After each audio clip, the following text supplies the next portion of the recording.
نحمده ونصلي على رسوله الكريم أما بعد. أعوذ بالله من الشيطان الرجيم. بسم الله الرحمن الرحيم. إن الله لا يغير ما بقوم حتى يغيروا ما بأنفسهم. میرے محترم بزرگوں اور دوستوں، اللہ رب العزت کی مرضی کے بغیر اس کائنات کا ذرہ ذرہ پتہ یا کوئی بھی معمولی شے حرکت نہیں کر سکتی. سب اللہ کی مرضی کے محتاج ہیں.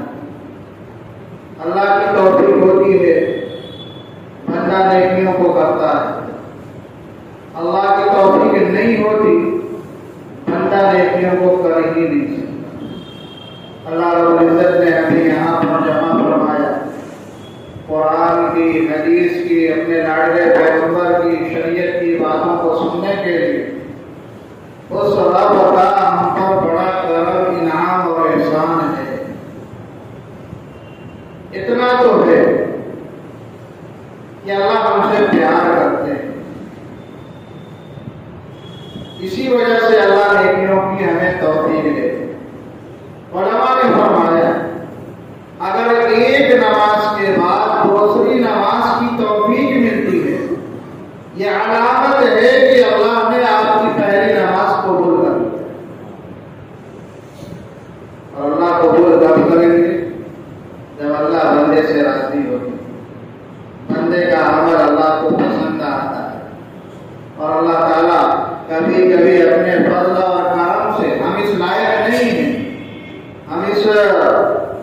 ہماری عبادتیں اس لائق نہیں ہیں کہ وہ اللہ کے سامنے ہم سے پیش کر سکے، اللہ کی بارگاہ میں قبولیت کے مقام تک پہنچ جائیں. لیکن مسلمانوں، اس مالک کا کتنا کرم ہے کہ ہماری ٹوٹی پھوٹی عبادتوں کو قبول کرنے. آج دنیا کے اندر نظام بدلتا جا رہا ہے، اور بہت تیزی کے ساتھ چند سالوں میں دنیا کا نظام بدلا، ہر لائن سے بدلا. ہمارے نوجوان ان چند سالوں میں جتنا اللہ سے دور ہوئے، سب نے اس کو اپنی آنکھوں سے دیکھا. مدارس کے طلبا، ان کے اندر جو بگاڑ آیا، سب نے اپنی آنکھوں سے دیکھا. تاجر حضرات جو پریشان ہوئے، سب نے اپنی آنکھوں سے دیکھا. پورا بازار، پورا معاشرہ جو بند ہو چکا تھا، وہ سب کی نگاہوں کے سامنے. مسلمانوں، ایسا ہوتا کیوں ہے؟ قرآن کہتا ہے ان اللہ لا یغیر ما بقوم حتی یغیروا ما بانفسہم. یہ بندہ جب اپنے آپ کو خود بدلتا ہے، قومیں اپنے آپ کو بدلتی ہے، معاشرہ اپنے آپ کو بدلتا ہے، تو اللہ فرماتے ہیں تم نے بدلا، ہم تمہارے حالات کو بدل دیں. ان اللہ لا یغیر ما بقوم. اللہ کسی قوم کو بدلتا نہیں ہے. کب بدلتا ہے؟ حتی یغیروا ما بانفسہم، جب تک کہ وہ اپنے آپ کو خود نہ بدل ڈالے. ہم بگڑے، ہمارے اعمال خراب ہوئے، ہمارا معاشرہ خراب ہوا، ہمارے گھر کا ماحول خراب ہوا، ہمارے مسجدوں کے اعمال خراب ہوئے، ہمارے بازار کی عبادتیں، بازار میں چلنا پھرنا، کاروبار کرنا، یہ خراب ہوا. روڈوں پہ بیٹھنا، ہم نے اپنے اوقات کو ضائع کرنا شروع کر دیا. اللہ فرماتے ہیں تم مجھ سے بے پرواہ ہوئے، تم نے اپنی زندگیوں کو بدل ڈالا. میں نے بھی تمہارے حالات کو، تمہارے ملک کے نظام کو، تمہارے علاقے کے نظام کو ہم نے بھی ڈرنا ختم کر دیا. بہت سے مفسرین نے لکھا ہے اسی آیت کریمہ کی روشنی میں کہ اللہ تعالیٰ نے بندے کو جو نعمتیں دیا ہے، اور ہر وقت اللہ تعالیٰ جو نعمتوں سے مالا مال کرتے ہیں، ہاتھ کی نعمت ہو، پیر کی نعمت ہو، جسمانی کسی بھی عضو کی نعمت ہو، زبان کی نعمت ہو، آنکھ کی نعمت ہو، ہو یا اور بھی کوئی نعمت ہے، بندہ جب تک ان نعمتوں کو اللہ کی مرضی اور منشا کے مطابق استعمال کرتا ہے تو اللہ تعالیٰ ہماری زندگی کو بالکل ٹھیک چلاتا ہے۔ اور جب بندہ اللہ کی نعمتوں کی ناشکری کرتا ہے، ناشکری کیا ہے کہ آپ اللہ کی دی ہوئی نعمتوں کو اللہ کی مرضی کے خلاف استعمال کریں، اللہ کی منشا کے خلاف استعمال کریں۔ اللہ نے جو بات دی اس کو آپ شریعت کے خلاف استعمال کریں، جو خیر دیے نیکیوں کی طرف لے جانے کے بجائے برائیوں کی طرف جا رہے، نعمت کی ناشکری ہے۔ تو آگے بھی آپ ان سے اچھی چیزوں کو دیکھنے کے بجائے بری چیزوں کو دیکھتے ہو، موبائل میں فلمیں دیکھتے ہو، بدنظری کرتے ہو، روڈوں پہ چلتے ہو، نامحرم عورتوں کو گھورتے ہو، تو یہ آپ کی نعمت کی ناشکری ہے۔ ایسے ہی بندہ جب دل سے گندا سوچتا ہے، برائی کو سوچتا ہے، برے عمل کا ارادہ کرتا ہے، یہ دل کی ناشکری ہے۔ اللہ نے آپ کو مال دیا ہے، اس مال کو غلط چیز میں استعمال کرتے ہو، یہ مال کی نعمت کی ناشکری ہے۔ فرمایا جب تم نعمتوں کی ناشکری کرو گے، ان اللہ لا یغیر ما بقوم حتی یغیروا ما بانفسہم، اللہ تمہارے نظام کو بدل دے، تمہارے معاشرے کو بدل دے، تمہارے گھر کے ماحول کو بدل دے، سکون کے ماحول کو، اطمینان کے ماحول کو، امن کے ماحول کو اللہ تعالیٰ برامنی میں بدل دے، بے چینی میں تبدیل کر دیں، پریشانیاں ہر طرف سے آپ کو گھیر لیں گی۔ کیوں؟ کیونکہ ہم نے رب کی نافرمانیاں کی، رب کے حکموں کو توڑا ہے، رب کی دی ہوئی نعمتوں کو ٹھکرایا ہے۔ تو اللہ فرماتے ہیں ان اللہ لا یغیر ما بقوم، تم خود بدل گئے، میں نے تم کو بدل دیا۔ تو مسلمانوں آج ضرورت ہے، آج ضرورت ہے کہ ہم اچھائی سے برائی کی طرف چلیں، ہم نیکیوں سے گندگیوں کی طرف آئے، ہم گناہوں کی طرف آئے۔ اب ضرورت ہے ہم صبر کریں، ہم اللہ کی طرف بڑھیں، اپنے قدموں کو بڑھائیں، اپنے ہاتھوں کو بڑھائیں، اپنی آنکھوں کو بڑھائیں، اپنے دل کے ارادوں کو بدلیں، دل کے سوچ کو بدلیں، اپنے دماغ کی فضا کو نیکیوں کی طرف لائیں۔ مسلمانوں جب ہم اپنے زندگی کا، اپنے جسم کا ایک ایک حصہ اللہ کی عبادت کے لیے تیار کریں گے، کھڑا کریں گے، ان کو اللہ کی مرضی کے مطابق استعمال کرنا شروع کریں گے، تو مسلمانوں سمجھو پھر اللہ تعالیٰ ہمارے معاشرے کو بدلے گا، ہمارے گھر کے نظام کو بدلے گا۔ بدامنی والی فضا، ظلم و ستم والی فضا اللہ تعالیٰ امن میں قائم کریں گے، چین سکون میں قائم کریں گے، تو مسلمانوں بگڑنے کو تو ہم بہت بگڑ گئے، زندگی کا بہت حصہ اللہ کی نافرمانی میں بتا دیا۔ کتنا حصہ گزر گیا، کسی کا بچپنا گزر گیا، کسی کی جوانی گزر رہی ہے، کسی کا بڑھاپا بھی گزر رہا ہے۔ مسلمانوں اب سمجھ، بندہ کتنا بھی برا بن جائے، کتنا بھی برا بن جائے، اللہ اس کو کبھی دھوکہ نہیں مارتا، اللہ اس کو کبھی پیار سے نہیں کرتا۔ یہ تو اس رب کی مہربانی ہے، اگر وہ چاہے ہمارے گناہوں کی وجہ سے، ہماری نحوستوں کی وجہ سے ایک ایک قطرے کے لیے ہمیں تڑپا سکتا، لیکن اس مالک کا کرم ہے کہ ہم نافرمانیوں پہ نافرمانیاں کرتے ہیں، گناہوں پہ گناہ کرتے ہیں، پھر بھی وہ اللہ ہمیں پلا رہا ہے، ہمیں پلا رہا ہے۔ لیکن مسلمانوں اب ضرورت ہے کہ ہم اپنے آپ کو بدلیں گے، بدلیں گے انشاءاللہ، برائی سے نیکی کی طرف آئیں۔ دیکھو ہوتا کیا ہے، ہم خود اپنے آپ کو بدلنا نہیں چاہتے، والدین ضرور یہ شکایتیں کرتے ہیں کہ میرا بیٹا بڑا نافرمان ہے، میرا بیٹا بگڑتا جا رہا ہے، آپ میری اولاد کے لیے دعا کیجیے، میرے بیٹے کے لیے دعا کیجیے۔ لیکن مسلمانوں کیا کبھی خود سوچتا ہے کہ ہم کتنے بگڑے ہوئے ہیں، اپنے بننے کا ارادہ ہم نہیں کرتے۔ جب ہم خود بنیں گے ہماری نسلیں آٹومیٹک طور سے خود تبدیل ہو جائیں، اللہ ہماری نسلوں کو زندہ بنائے، اپنے آپ ماں باپ جب بدل جائیں گے بچہ بدل جائے گا.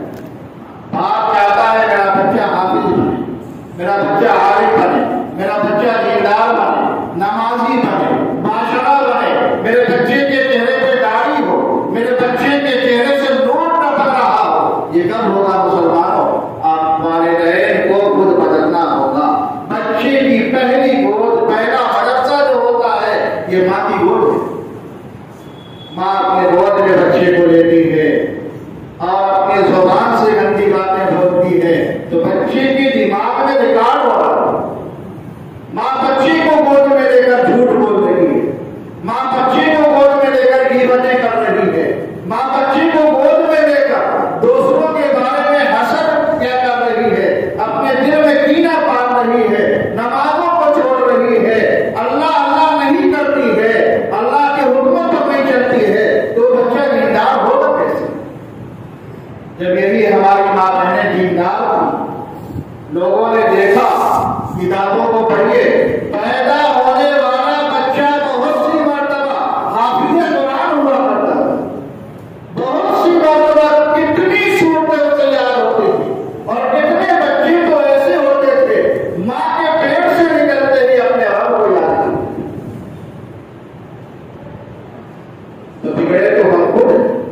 تو مسلمانوں، اگر ہم اپنی تربیت کر لیں تو خدا کی قسم ہمارے بچوں کی آدھی تربیت ایسے ہی ہو جائے. بچہ باپ کو دیکھتا ہے، اپنی ماں کو دیکھتا ہے، ماں کیسے چل رہی ہے، ماں کھانا کیسے کھاتی ہے، ہاں میرے والد کھانا کیسے کھاتے ہیں، لوگوں سے ملتے ہیں کیسے ملتے ہیں، لوگوں سے بات چیت کرتے ہیں کس انداز سے ملتے ہیں. بچہ ساری نقل و حرکت کو دیکھتا ہے کہ میرا باپ قرآن لے کر کے تلاوتیں کر رہا ہے نہیں کر رہا ہے، میرا باپ اپنے رب کو یاد کر رہا ہے نہیں کر رہا ہے. اس بچے کے دماغ میں پورا ریکارڈ ہوتا ہے. جب وہ اپنے عقل کو بولتا ہے، بلوغ کے قریب پہنچتا ہے، وہ ساری چیزیں ریکارڈ ہو چکی. اب شیطان اس کو بتلاتا ہے، تم نے 10 سال سے تو یہی کیا ہے، تمہاری ماں نے جھوٹ بولا، تمہارے جسم نے اسے قبول کیا ہے، لہذا تم بھی جھوٹ بولو، تم بھی نافرمانیاں کرو، تم بھی اللہ کے حکموں کے خلاف چلو. تو مسلمانوں، ہمیں خود بدلنا، انشاءاللہ بدلیں گے. دیکھو یہ کوئی مشکل نہیں ہے، دنیا میں کوئی بھی ایسا کام نہیں ہے جو ہم نہیں کر سکتے، لیکن تھوڑی سی ہمیں ہمت کرنی ہوگی، محنت کرنی ہوگی. مجاہدے کے بعد ہر چیز آسان ہو جاتی ہے. جس بندے نے کبھی بائک نہیں چلائی لیکن وہ سیکھتا ہے نہیں سیکھتا ہے، اور سیکھنے کے بعد پھر کیا چلانا آسان ہو جاتا ہے. جس بندے نے کبھی کیا ہے کوئی وزنی چیز نہیں اٹھائی ہے لیکن وہ آہستہ آہستہ اٹھانے کی کوشش کرتا ہے، جب اٹھانے کی کوشش کرتا ہے عادت بن جاتی ہے. اب اس کے لیے اٹھانا آسان ہو جاتا نہیں ہو جاتا. ایک ہم اور آپ ہے، اور ایک مزدوری کا کام کرنے والے لوگوں کو دیکھیے، 100 کلو کا وزن اپنی پیٹھ پہ لاتے ہیں. ہم اور آپ بھی اٹھا سکتے ہیں، لیکن اگر ہم ورزش کریں، اٹھانا چاہیں تو کیا ہم نہیں کر سکتے؟ کر سکتے ہیں. تو دنیا میں کوئی ایسی چیز نہیں، کوئی بندہ یہ نہیں کہہ سکتا ہم قرآن کو نہیں سیکھ سکتے، ہم نماز نہیں پڑھ سکتے، ہم اللہ نہیں کر سکتے. ہاں مسلمان وہ سب کر سکتے ہیں. آپ اپنے دل کی فضا کو بدلیں، دل کے ارادے کو بدلیے، مضبوط ارادہ کیجیے. مضبوط ارادہ کرو گے اللہ کی مدد ضرور آئے گی. پھر آپ کے جسم کے اندر نیک اعمال کی ایسی عادت بن جائے گی، آپ ارادہ کرو نہ کرو وہ نیک اعمال ہو کر رہے. آپ نے دیکھا ہوگا بچپن میں اساتذہ جو ہے بچوں کو کچھ دعائیں یاد کراتے ہیں کہ بیت الخلاء میں جاؤ تو یہ دعا پڑھو، بیت الخلاء سے نکلو تو یہ دعا پڑھو.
جب ہم اپنے آپ کو اللہ والوں کے حوالہ نہیں کریں گے، اپنے آپ کو اللہ والوں کے سپرد نہیں کریں گے، ہم دین پر چلنا ہی نہیں چاہیں گے، تو مسلمانوں پھر ہمارے لیے بہت مشکل ہے۔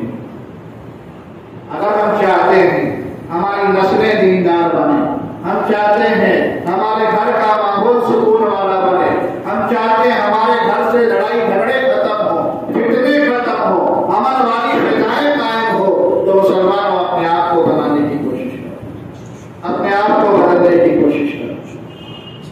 اور ایک بات سن لو، بندہ کتنا بڑا مجرم، کتنا ہی بڑا اپنے رب کا نافرمان ہے، لیکن جب بندہ اس کے در پہ آ جاتا ہے وہ مالک کے دل سے ٹکر آتا ہے۔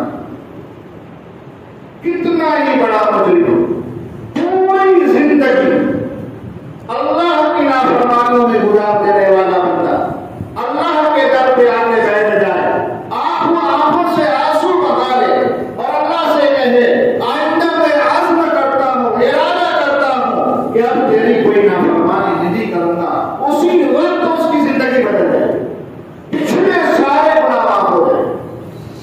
ہم نے گناہ کرنے کو کر لیا، ہماری زندگی کا بہت سا لمحہ گزر گیا، لیکن مسلمانوں ہمیں مایوس نہیں ہو۔ اس مالک کو کون سی ادا پسند آ ہے، کون سی نیکی پسند آ ہے، کوئی نہیں جانتا۔ ابھی آپ کی زندگی اللہ کا شکر ہے، ابھی آپ کے پاس وقت ہے، بنانا چاہو تو بنا سکتے ہو۔ اپنے بنانے کے لیے اس مالک کے یہاں ضروری نہیں ہے کہ آپ کے پاس 1000 برس ہو، آپ کے پاس 100 برس ہو۔ جب آپ بننا چاہیں گے وہ مالک چاہے تو آپ کو ایک دن میں بدل دے، وہ پیارا اللہ چاہے تو آپ کی 1 گھنٹے میں زندگی بدل دے۔ لیکن مسلمانوں بننے کا ارادہ کہیں ایسا نہ ہو کہ ہم اسی طرح گناہوں میں مبتلا رہیں، اللہ کی نافرمانیوں میں مبتلا رہیں، گناہ کرتے رہیں اور ہماری آنکھیں بند ہوں، پھر ہائے افسوس کرنے سے کوئی فائدہ نہیں، پھر ہم تمنا بھی کریں گے کہ پیارے اللہ دوبارہ زندگی دے دو، تو وہ ملنے والی نہیں۔ ابھی موقع ہے نہیں، یہ تو اللہ کا کرم ہے، ہم یہاں بیٹھے ہوئے ہیں، تو انشاءاللہ ارادہ کرو توبہ کر کے جائیں گے سب۔ پچھلی زندگیوں میں جو بھی گناہ کیے انشاءاللہ سارے گناہوں سے توبہ کر کے نکلیں گے اور آئندہ زندگی کو بدلنے کا ارادہ کر کے جائیں کرو گے انشاءاللہ۔ توبہ کیا چیز ہے؟ لاڈلے پیغمبر جناب محمد رسول اللہ صلی اللہ علیہ وسلم ارشاد فرماتے ہیں، اے مسلمانوں تم استغفار کو لازم پکڑ۔ کیا فرمایا؟ استغفار کو لازم پکڑ۔ بولو اللہ کے بندو کیا فرمایا؟ استغفار کو لازم پکڑ لو۔ آگے فائدہ کیا بنتا ہے؟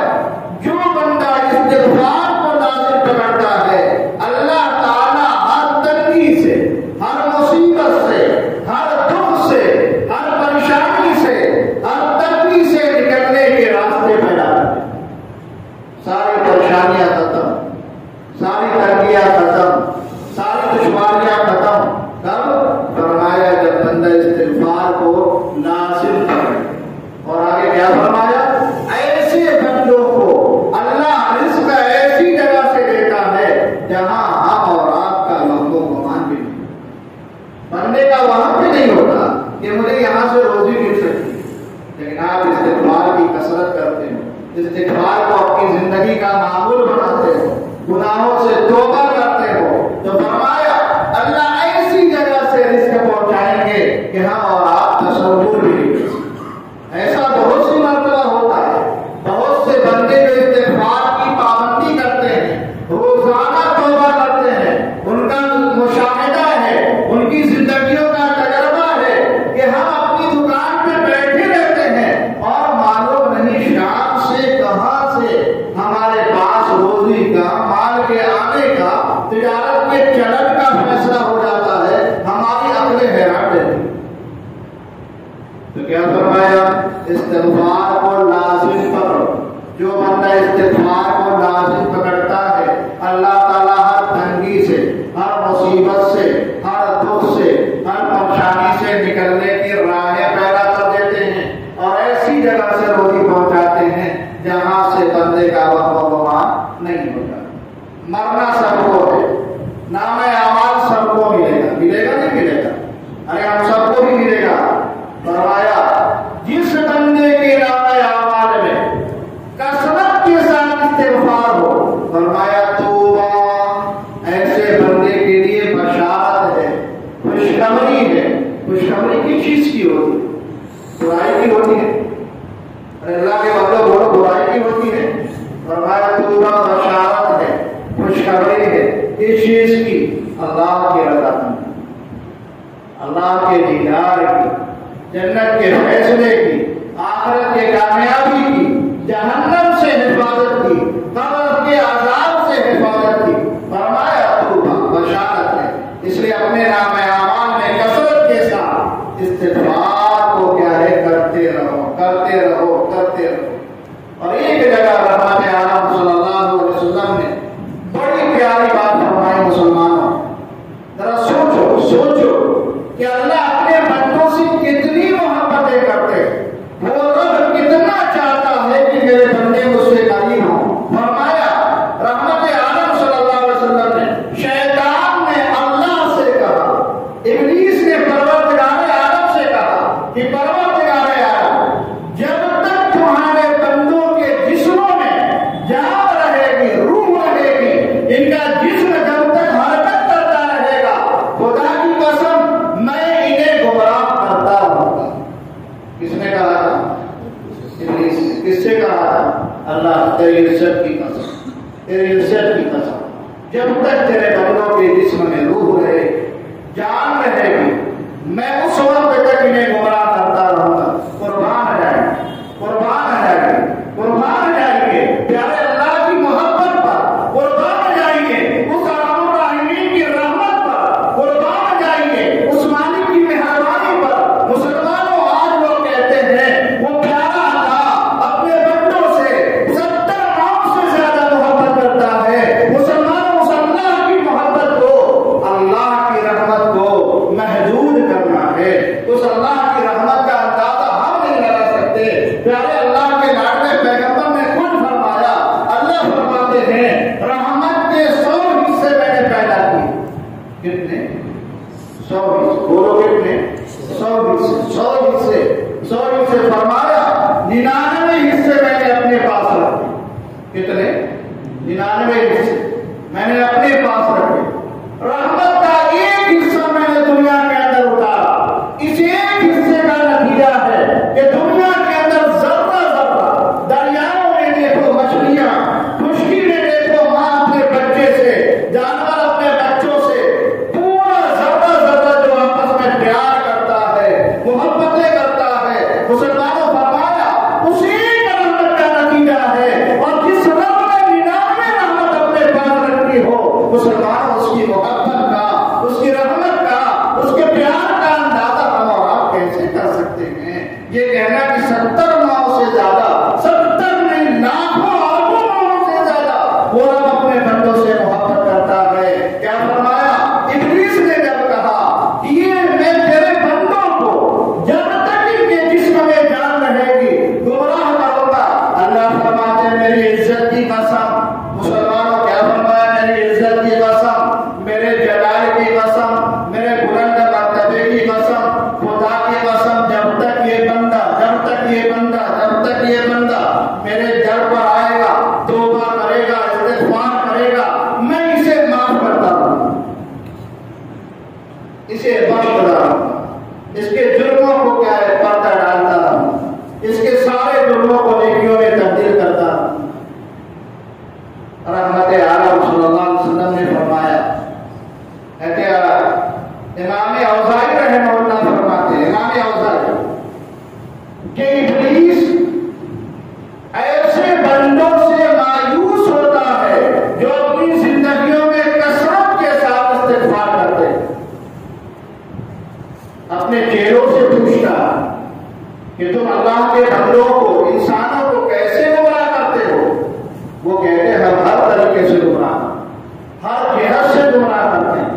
تم نماز نہ پڑھنا, روزے نہ رکھنا, اللہ اللہ نہ کرنا, ہر جہت سے گمراہ کرتے ہیں.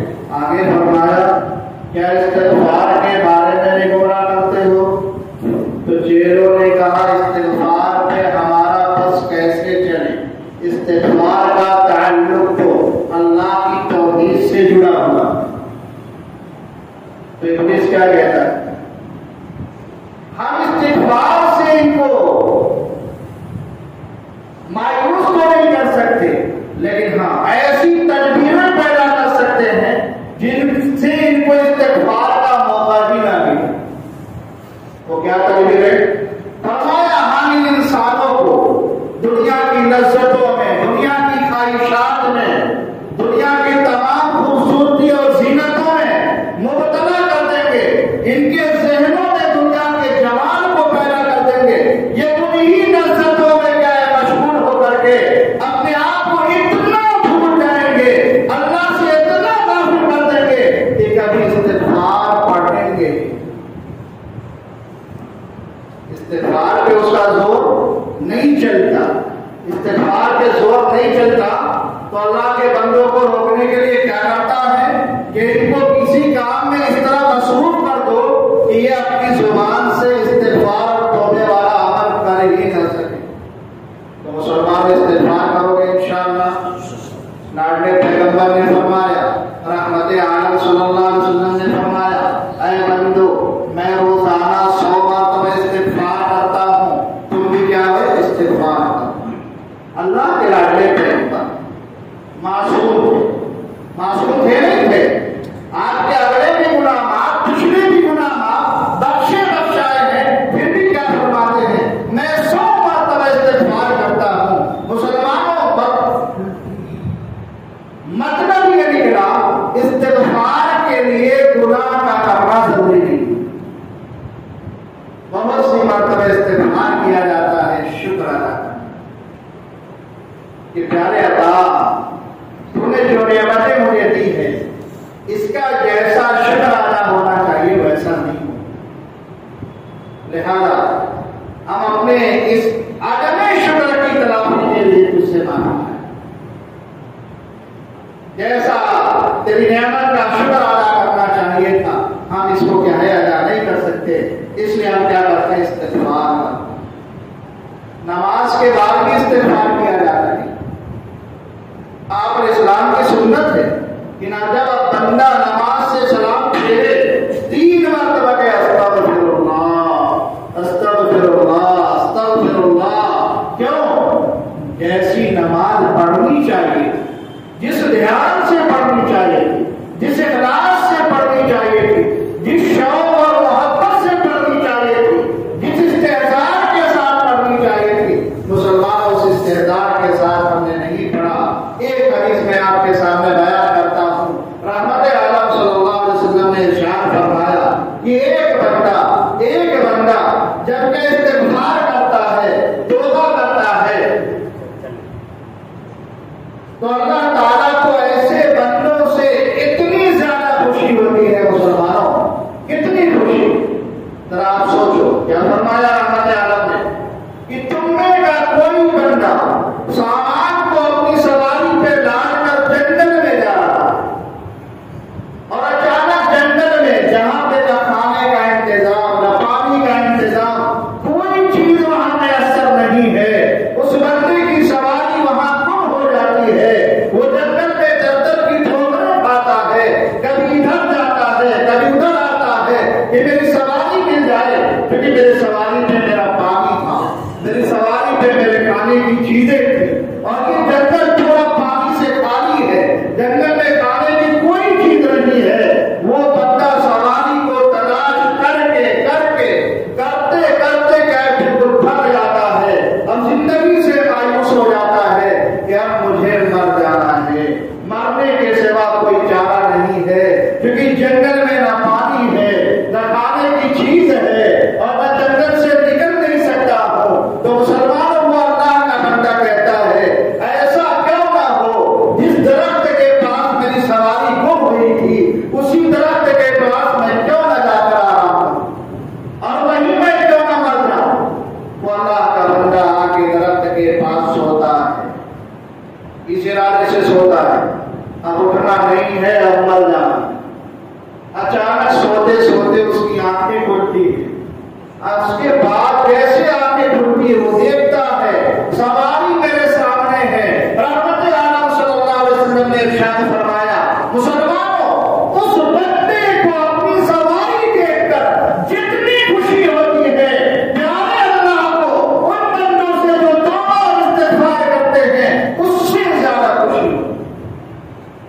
جس بندے کو مرنے کا یقین ہو چکا، اب زندگی میں کوئی گنجائش باقی نہ ہو، کوئی سبب ایسا معلوم نہ ہو کہ میری زندگی ابھی چل سکتی ہے، ابھی مجھے کچھ لمحہ مل سکتا ہے، بالکل مرنے کا یقین، ایسے موقع پر اسے ایک لمبی زندگی مل جائے، کتنی خوشی ہوگی۔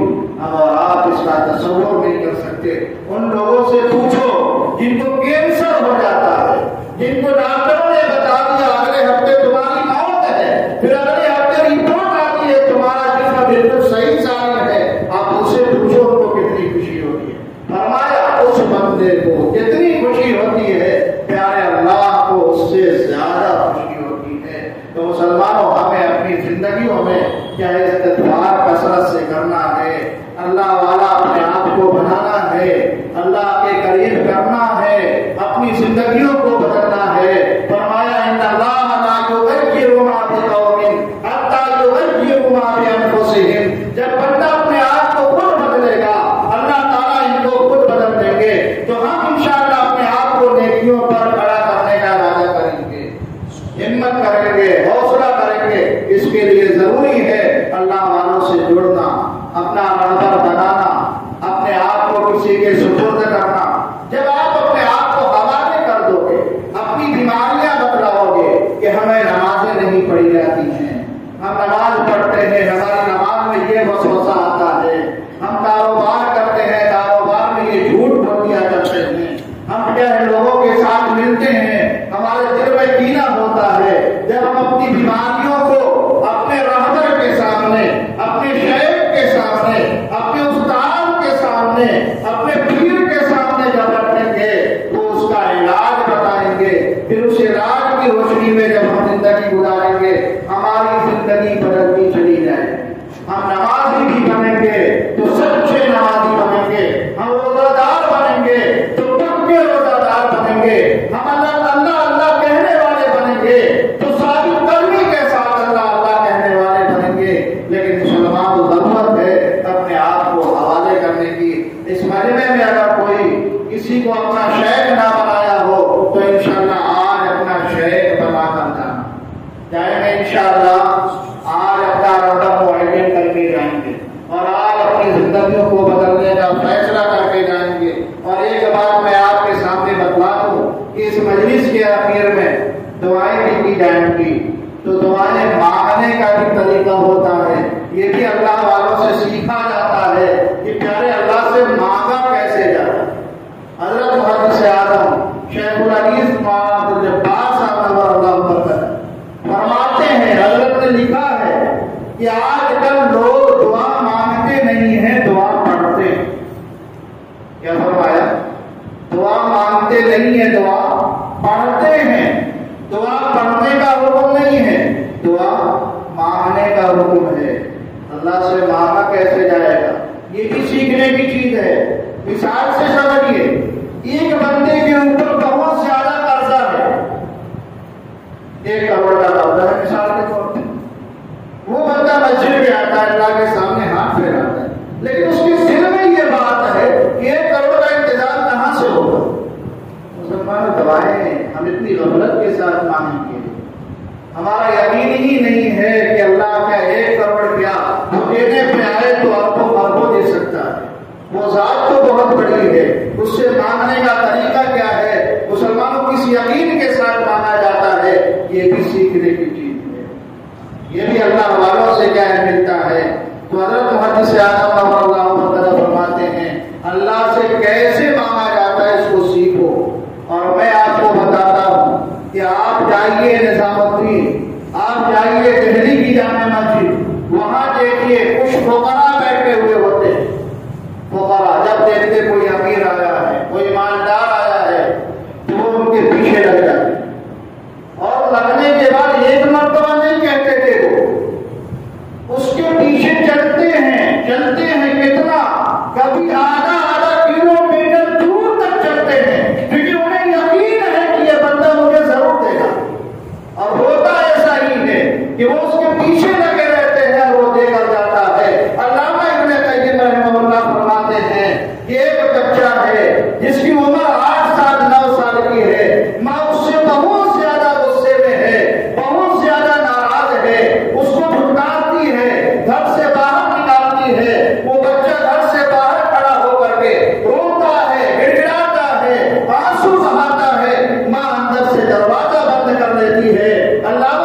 قیم رحمہ اللہ فرماتے ہیں میں گزر رہا تھا، میں نے دیکھا دروازے پہ بچہ موجود ہے، رو رہا ہے، تڑپ رہا ہے، روتے روتے وہ بچہ وہیں دہلیز پہ بیٹھ گیا۔ تھوڑی دیر کے بعد ماں دروازہ کھولتی ہے، ماں نے دیکھا یہاں بیٹھا ہوا ہے، بچہ سر رکھ کر سویا ہوا ہے۔ وہ ماں دروازہ کھولتی ہے، اس بچے کو دھکا دیتی ہے، کہتی ہے ظالم تو یہاں پھر بیٹھ گیا۔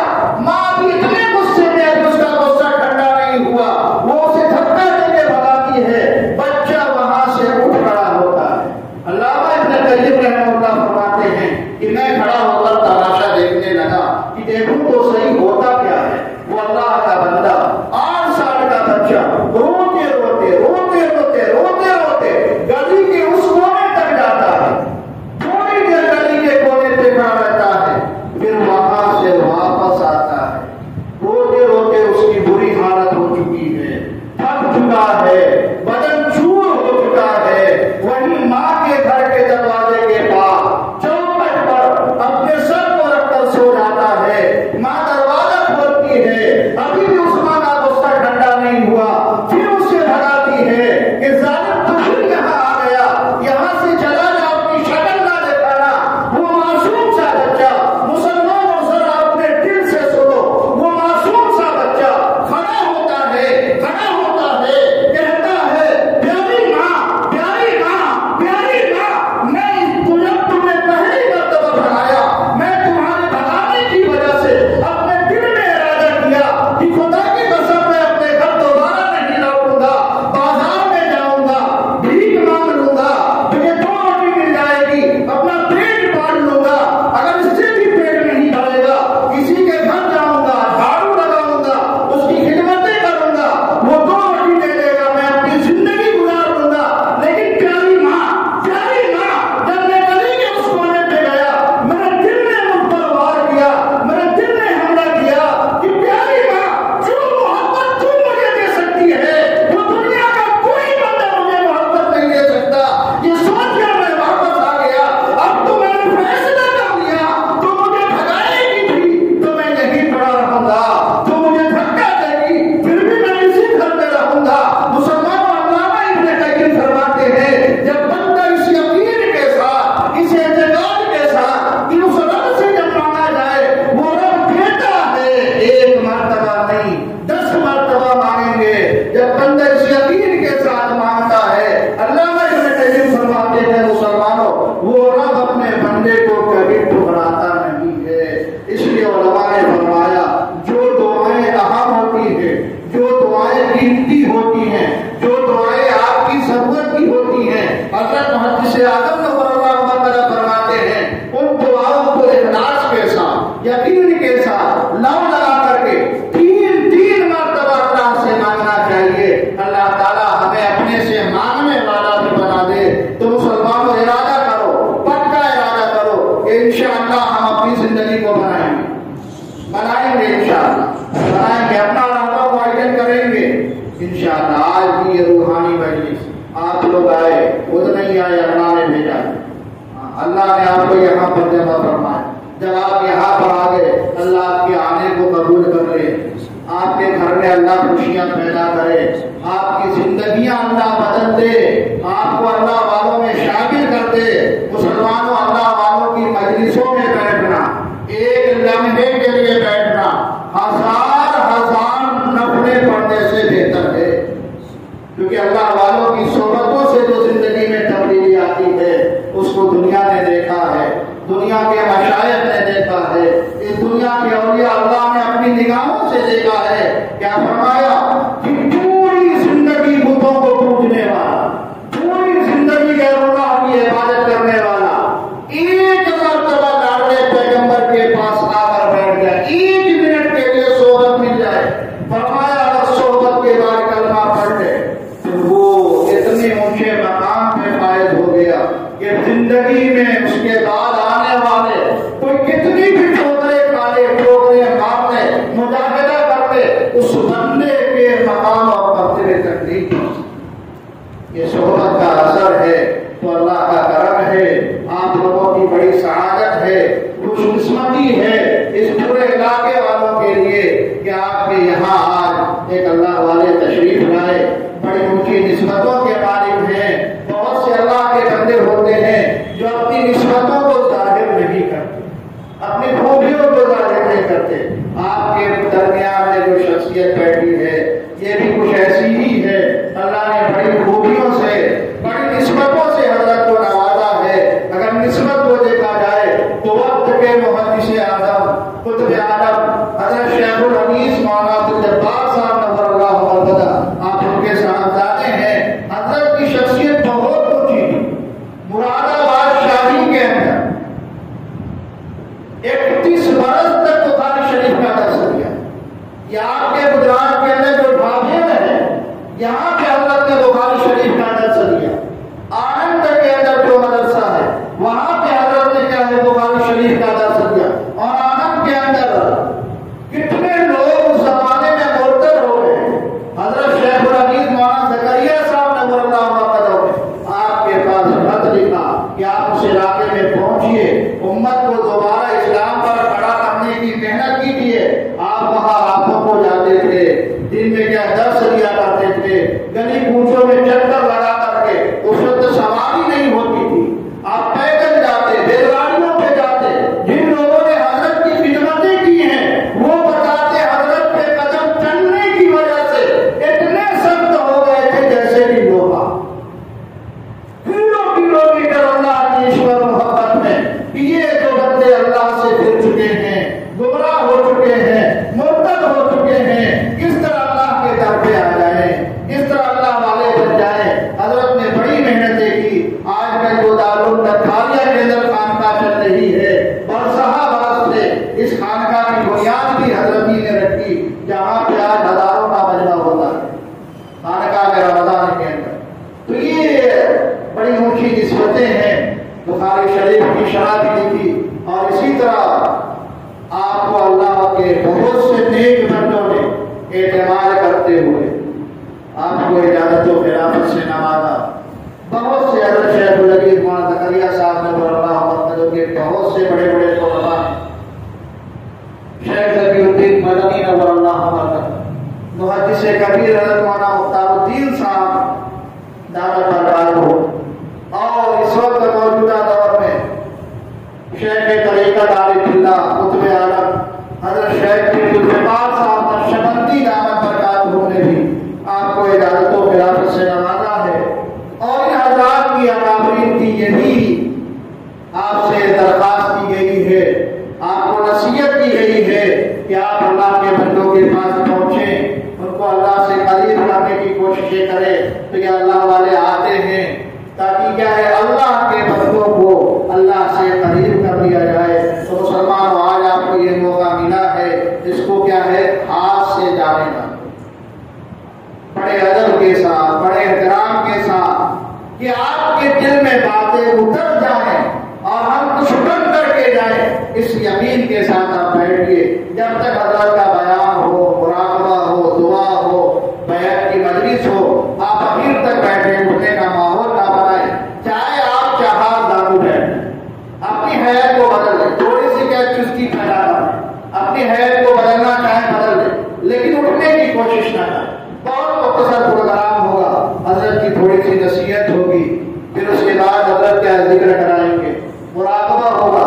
جو حضرات مرید ہونا چاہیں گے انشاءاللہ حضرت انہیں کیا ہے مرید کر لیں گے، پھر پوری امت کے لیے کیا ہے دعا کی جائے۔ اللہ تعالیٰ ہم سب کو کہنے اور سننے سے زیادہ عمل کرنے کی توفیق عطا